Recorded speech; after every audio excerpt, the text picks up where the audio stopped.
I'm going to show you how to print onesies without making some of the mistakes we've made. Right, Shannon? Hey, she's COVID-19 compliant and OSHA compliant.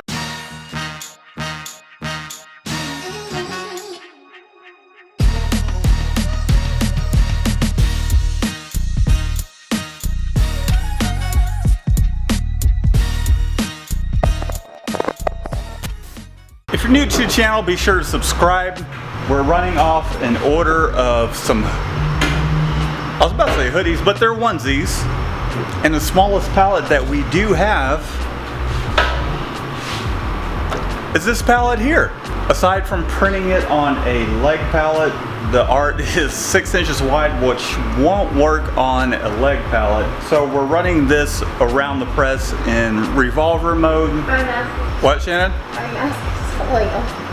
Put your mask on right. So I'm going to walk you through what I initially went through with putting the onesies on the automatic in particular, and this can happen on a manual as well, are the little button on the bottom of a onesie can, if you're doing a flood stroke while this thing is down, or even a pull stroke, you can pull these buttons forward and print on the underside of a onesie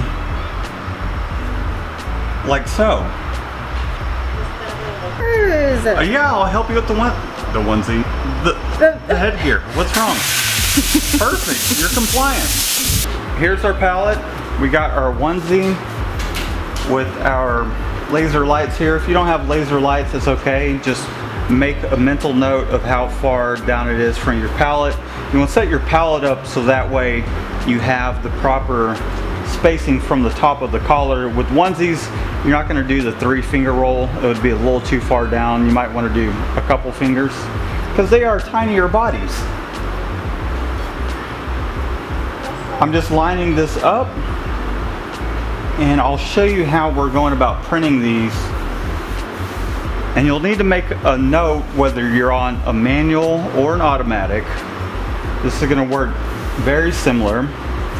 I'm going to take you off the stand and walk you around the press and show you how this works. Our problem area is going to be right here with these buttons. This is where our print is going to go. I'm going to make the press print this one shirt. And the way we have the press currently set up, because we're running off other jobs, I have the white all the way on the other side of the press, and it's going to come back around. So here's the white going down. We're going to hit that a couple times, and then it's going to rotate over to the flash. Not a whole lot different than you would do it manually. It's a little inconvenient. However, just to knock these out quickly, this is how we have it set up. So we're going to come over here and flash.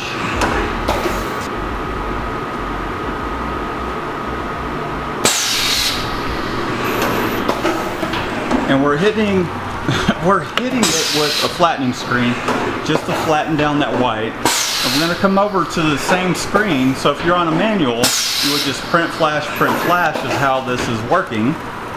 And notice that the press is going down and up printing this. The initial mistake that I made was having the double stroke while it was up, and it grabbed those buttons and pulled that onesie back. And that could happen to you on a manual as well. So we're going back around. It's going to flash that, and then once it's finished flashing, it's going to come back over here one more time to the flattening screen, which I'll leave a card right here showing you how to make a flattening screen with a manual or an automatic press. And that's just pressing those fibers down really nice. And we're going to skip the white screen this time, and we're going to do our sky blue overprint. And watch how the press peels back, comes back up, and we hit that a couple times just to make sure we're getting all that ink down inside that underbase print, especially with a flash print. So that's the press letting me know that it's ready. And I'm gonna do a little bit of a close-up so you guys can take a look at this. You can see the tail here, not necessarily the tail, but how the ink is nice and flat towards where you can actually see the knit of this. So we're gonna take our onesie off and toss it onto the conveyor dryer and let it do its thing. I should probably do this two-handed.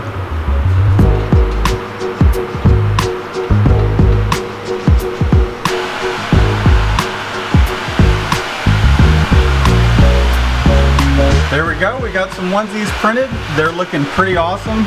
I hope this tip, trick, has helped you out with screen printing onesies, regardless if you're on a manual press or an automatic. I'm just trying to share some of our experiences.